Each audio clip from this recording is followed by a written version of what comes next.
Welcome to the Mindfulness Meditation Podcast presented by the Rubin Museum of Art. We are a museum in Chelsea, New York City that connects visitors to the art and ideas of the Himalayas and serves as a space for reflection and personal transformation. I'm your host, Dawn Eshelman. Every Monday we present a meditation session inspired by a different artwork from the Rubin Museum's collection and led by a prominent meditation teacher from the New York area. This podcast is a recording of our weekly practice, currently held virtually.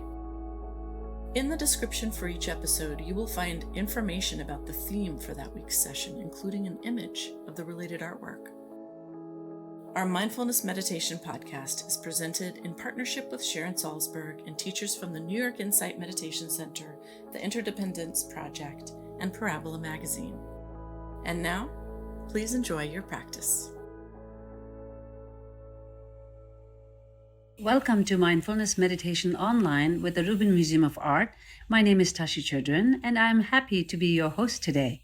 We are a museum of Himalayan art and ideas in New York City, and we are so glad to have all of you join us for our weekly program where we combine art and meditation online. Inspired from our collection, we will take a look at a work of art. We will hear a brief talk from our teacher, and then we will have a short sit. 15 to 20 minutes for the meditation guided by our teacher. Let's take a look at today's theme and artwork. The theme for this month is Renewal, and the art connection for today is the 5th Dalai Lama, Ngawang Lobzang Gyatso, 1617 to 1682, with Previous Incarnations. This is a central Tibet, dated 18th century, mineral pigments on cloth, called Thangka, a scroll painting. The dimension of this Thangka painting is 27 by half into 17 by half inch. The renewal of spirit from previous lives, the great 5th Dalai Lama, Ngawang Lobzang Gyatso, depicted here holding a lotus and a vase of longevity, was the first theocratic ruler of a unified Tibet. The 5th Dalai Lama is often referred to as the Great Fifth, as he was spiritual and political leader.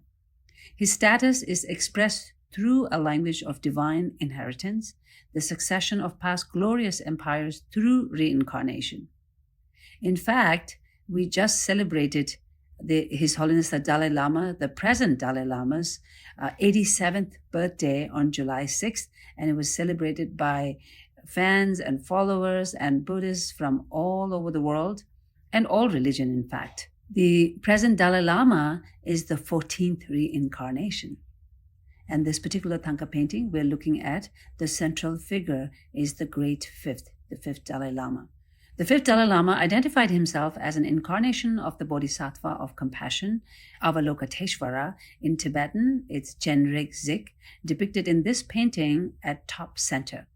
Avalokiteshvara was not only the patron deity of Tibet, but also the founder of the Tibetan Empire. Songtsen Gampo ruled 617-650, depicting at top left on this Thangka painting, was considered his emanation. By asserting himself as an emanation of Avalokiteshvara, the Dalai Lama was symbolically declaring that his was a divine kingship, and more specifically that he was in the lineage of the Tibetan emperor who first unified Tibet and thus positioned himself as the rightful inheritor of the old Tibetan empire. This beautiful Thangka painting with the red background paintings such as this are associated with Buddha Amitabha, the Buddha of Pure Land, also sometimes referred as Amitayus, and his lotus family, which includes the incarnations of the Dalai Lamas. In this sophisticated painting, the figures are outlined in red, and their surfaces are painted with an undercoat of yellow and an overcoat of gold. Fine patterns are polished into this gold ground to create a subtle ornamentation in the painting surface. Now, let's bring on our teacher for today. Tracy, I'm so honored to introduce you. Thank you so much for being here. Tracy Cochran has been a student and teacher of meditation and spiritual practices for decades. She is the founder of the Hudson River Sangha, which is now virtual and is open to all. The link for her weekly meditations can be found on her website, tracycochran.org. In addition, Tracy has taught mindfulness meditation and mindful writing at the Rubin Museum of Art and the New York Insight Meditation Center, as well as in schools, corporations, and other venues worldwide. She's also a writer and the editorial director of Parabola magazine, an acclaimed quarterly magazine that seeks to bring timeless spiritual wisdom to the burning questions of the day. Her writings, podcasts, and other details can be found on her website and on parabolamagazine.org. In fact, the Parabola magazine has a new edition coming soon. Tracy, thanks so much for being here. Thank you, Tashi. It's an honor to be here with you and with all of you at the virtual Rubin Museum. And I picked this beautiful illustration of the great fifth Dalai Lama because last week was the birthday of our current great Dalai Lama, 14th Dalai Lama.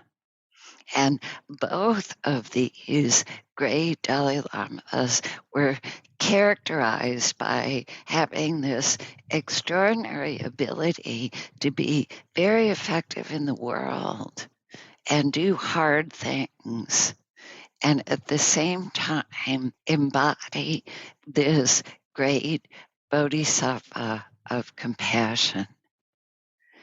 And it bedevils so many of us. How can we do our jobs and do the hard things that life requires us to do and still maintain this inner connection to mindfulness, to compassionate awareness? And both of these great Tibetan leaders seem to have mastered this. So at any rate, what I wish to share to you with you is that I met His Holiness 14th Dalai Lama several times. And the experience turned out to be very unexpected. It taught me a great deal. It opened my heart and my mind about what compassion can look like. Because he actually snapped at me one time. But let me back up. The first time I met him as a journalist in the company of other journalists from around the world, he was proceeding down a line. There were a line of us assembled, and there was me, and standing next to me was my husband, Jeff, also a journalist. And in a very regal yet warm way, he was shaking hands with us. Except when he got to my husband, his handlers, his bodyguards, whoever they were, took him by the elbows to lead him away. And somehow it's as if he could feel Jeff's disappointment, because he very gently kind of shook them off and turned back and walked over to my husband and held his hand in his two hands, the Dalai Lama's two hands, and made eye contact. And it so touched me, this freedom and sensitivity, this obvious compassion, that I never forgot it.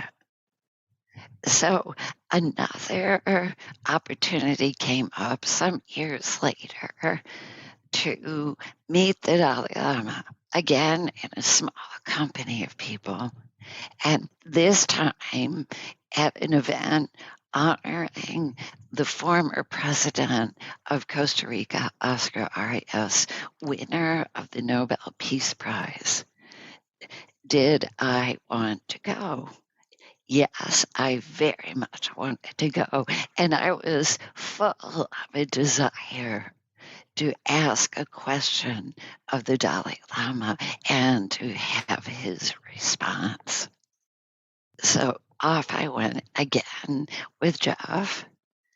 And again, we had the great privilege of being in a small group with two great men. But my heart was set on asking a question of His Holiness the Dalai Lama. So there was a talk introducing Oscar Arias, and then we were allowed to ask questions. And right out of the gate, I spoke, the first one to speak, asking some heartfelt, at the time it felt like a heartfelt question of the Dalai Lama. And he looked at me and said, "This is Oscar Arias's night. This is a special event for him. I think we should be addressing our questions to him." And there was a silence. And he did, after this pause, go on and answer my question. But by the end, my psyche was completely full of this impression. The Bodhisattva of compassion just snapped at me. The Bodhisattva of compassion, the great 14th Dalai Lama, just put me in my place, so to speak. This is what I was full of. Oh, how embarrassing. How shaming. Oh, how extraordinary. So it burned. And I don't remember his answer. I don't remember my question, but that impression remained. And for a while, it was like a secret shame that occasionally I would divulge to. I talked to another Dharma teacher who had met him a number of times, who basically said, "You're overthinking it, Tracy," because he does often speak very strongly to people, snap at people. And still, it was a shame. And over the years, it softened. It softened, and the lens of my heart mind began to open. And not only was I able to see that he was correct in doing what he did, that I was being very blind in a way at the time, very rude, or at least a little bit rude, in not recognizing the whole of the evening and seemingly intent on having the special experience for myself that I could treasure. Not only that, but I also came to see that compassion and compassionate awareness doesn't mean niceness. And a lot of people in the West would have this fleeting impression of His Holiness as kind of teddy bear, someone very jolly who laughs all the time and is warm and fuzzy. This is not what compassion is, and this is not what His compassion is. His was an awareness and a quality of heart and mind that enabled him to lead the Tibetan people out of Tibet when he was 16 years old, braving all kinds of hardships and dangers. His was a quality of compassion that guided him and enabled him to help a people who had scattered all over the world. to remember what was most essential about their tradition. His is a compassion that has helped the rest of us in the world to appreciate the underlying truths of this tradition, regardless of our blind spots, as in my case. And after all those years, I remember it now with a smile, even more so because before I joined you, Tashi, I told her a little bit about the story and said that in Tibet there's a word for such a snap, a shock, and that it's auspicious. And in my case, it certainly was, because it also showed me the theme for this month is renewal, that an aspect of renewal is resilience. It is a feeling that whatever we think we are more than this. We too can open to a compassionate awareness that sees our own edges, our own, the parts of us that we might feel some shame about, or some embarrassment, or some sorrow. That this too is something that can be held in the light of awareness, and that can bring us, when held that way, a new understanding, a new depth, a new flavor to what it means to be here, to be human. So let's sit together for 15 or 20 minutes and noticing how it feels to bring the attention back to yourself, back to your own body and heart and mind, allowing the eyes to close or gazing away from the screen. But closed eyes are really wonderful for looking inward and just allowing yourself to notice how it feels to be here today.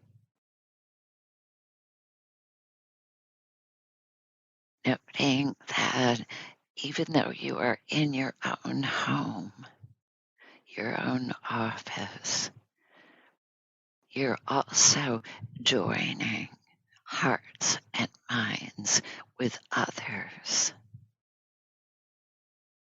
right now.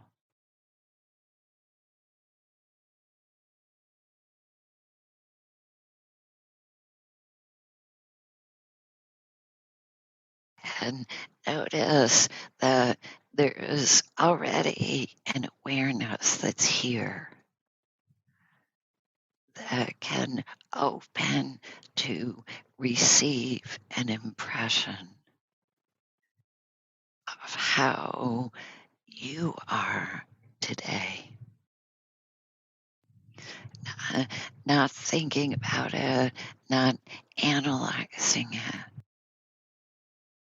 but just opening to receive.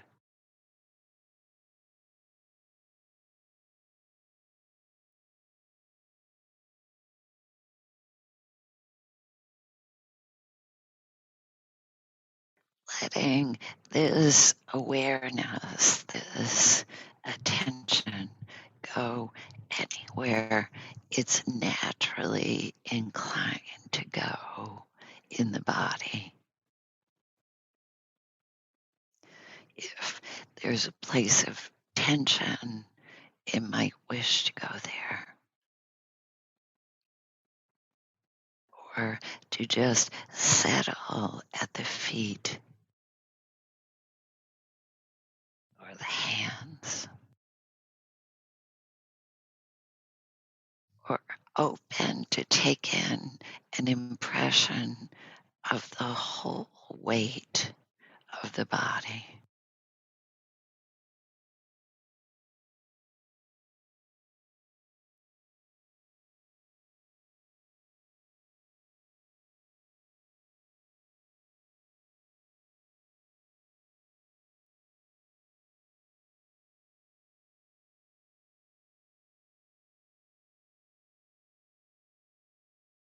Just let everything happen to you.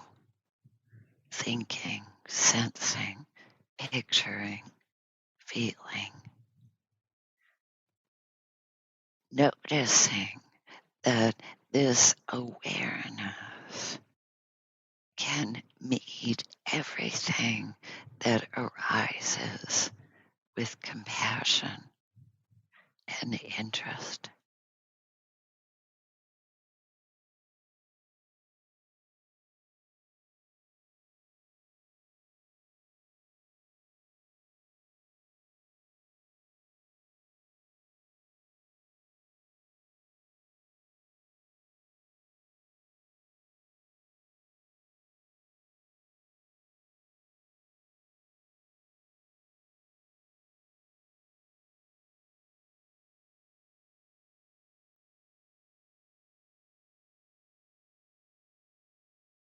And when you notice that you've been taken by thinking, note that this is natural. Note that this is just thinking. And gently bring the attention home again to the body, to the experience of this present moment.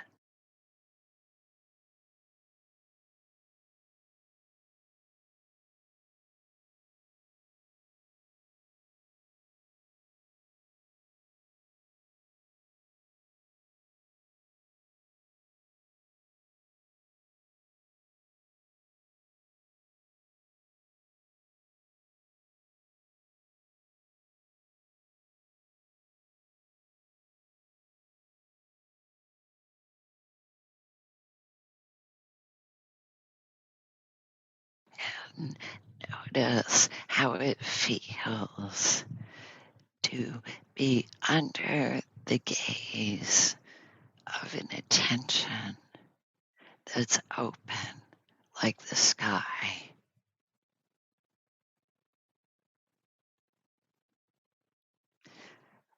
That's kind, curious, caring.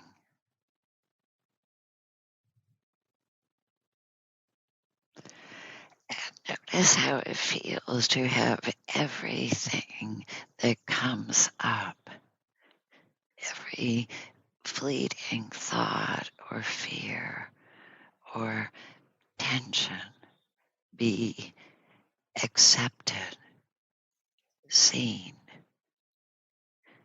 not judged or rejected.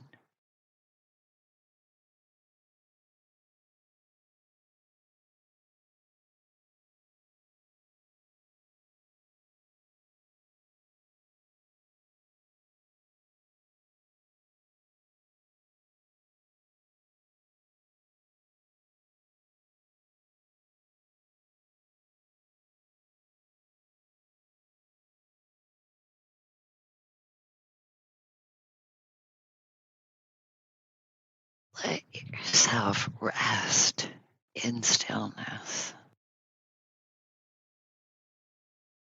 which doesn't mean silence, but softness, not striving, being with what is here.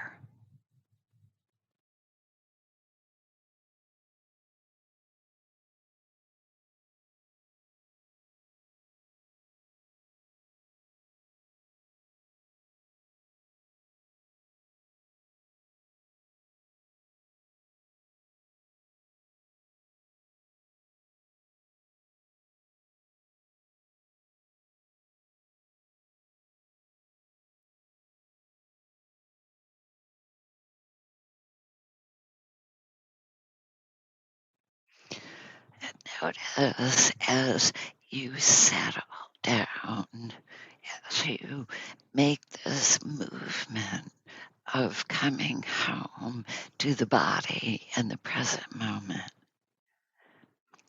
Notice that you also open to presence,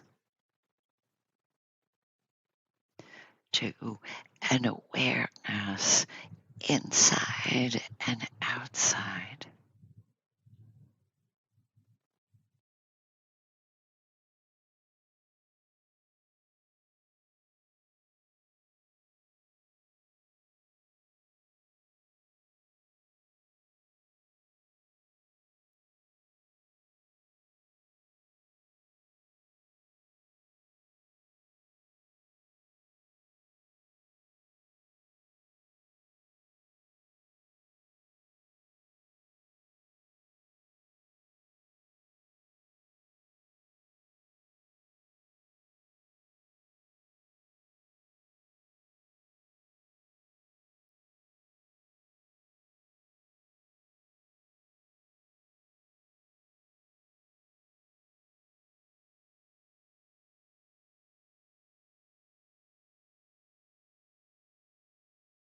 Notice that there's an energy inside you and aliveness that doesn't stop with your skin, that fills you and radiates outward around you towards life.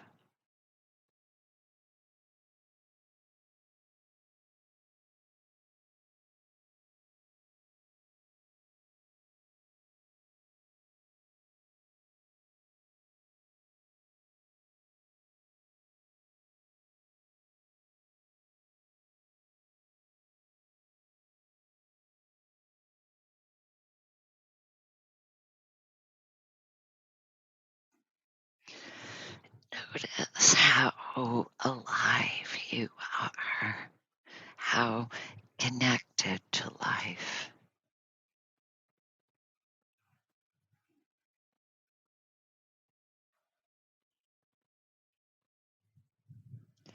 How connected to presence, to this presence that sees with compassion.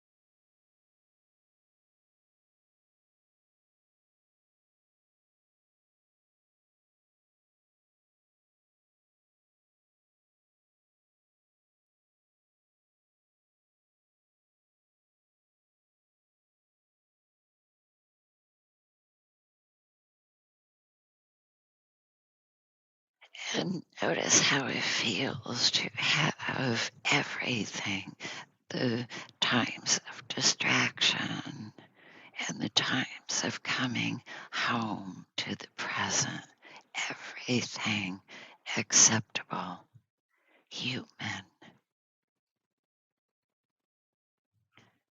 not to be rejected.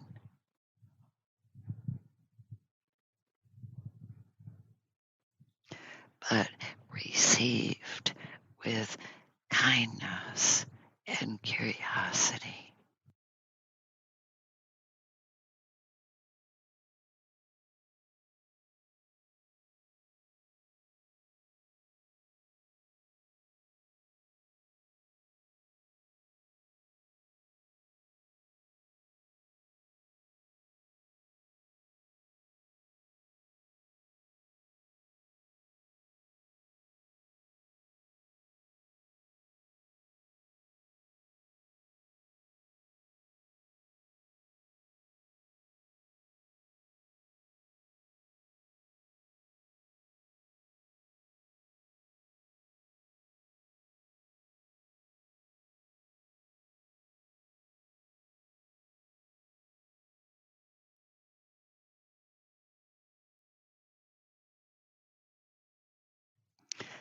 just rest in stillness, in presence,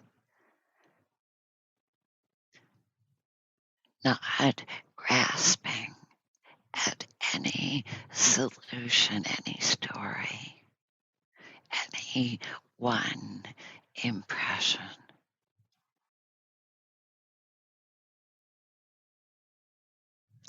Just softening and opening.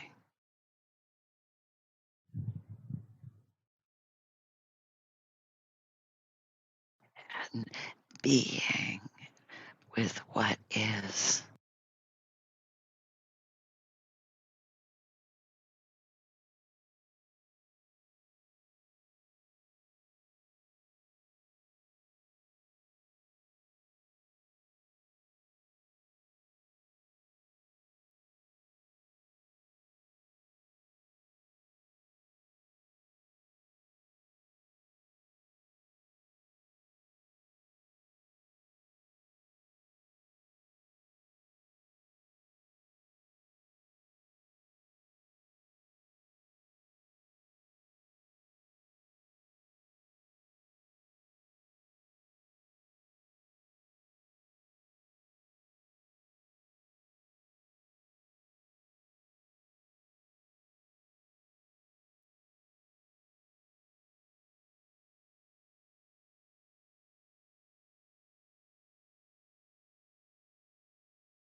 Noticing how it feels to have everything that appears today worthy of compassion, of acceptance, of interest.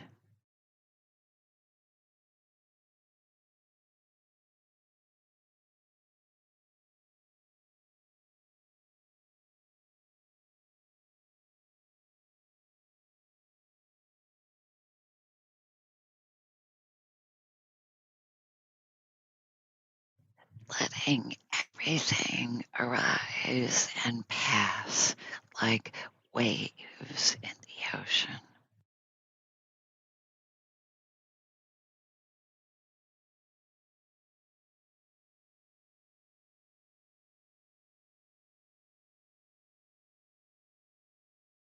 Nothing to cling to, nothing to reject.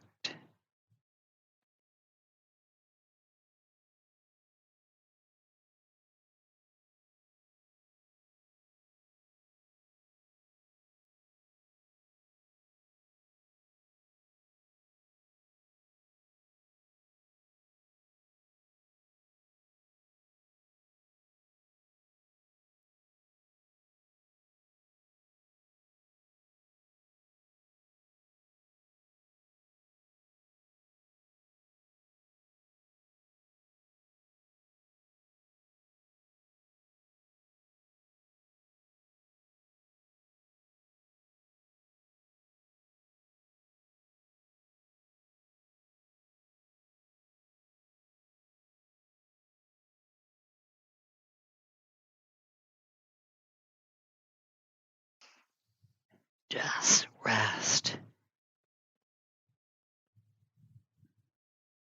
Just allow yourself to be seen by an attention that's compassionate, vast like the sky.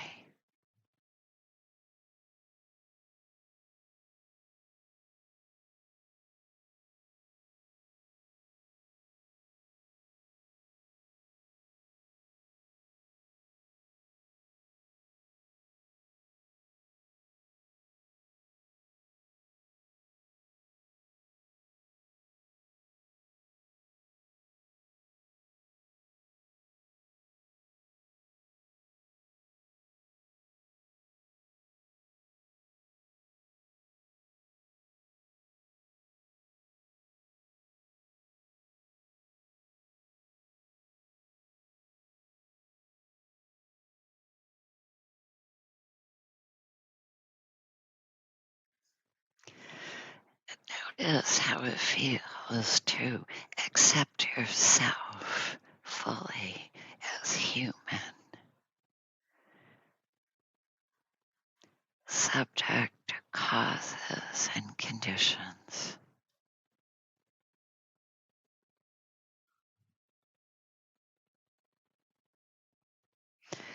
And also a compassionate awareness that sees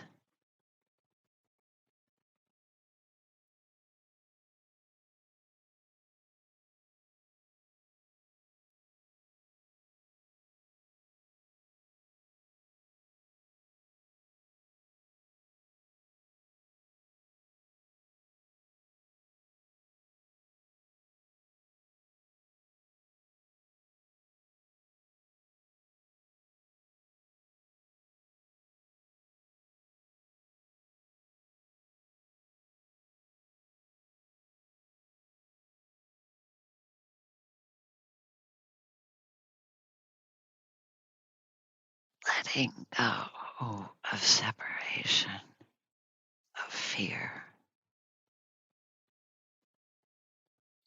of thinking, just being here.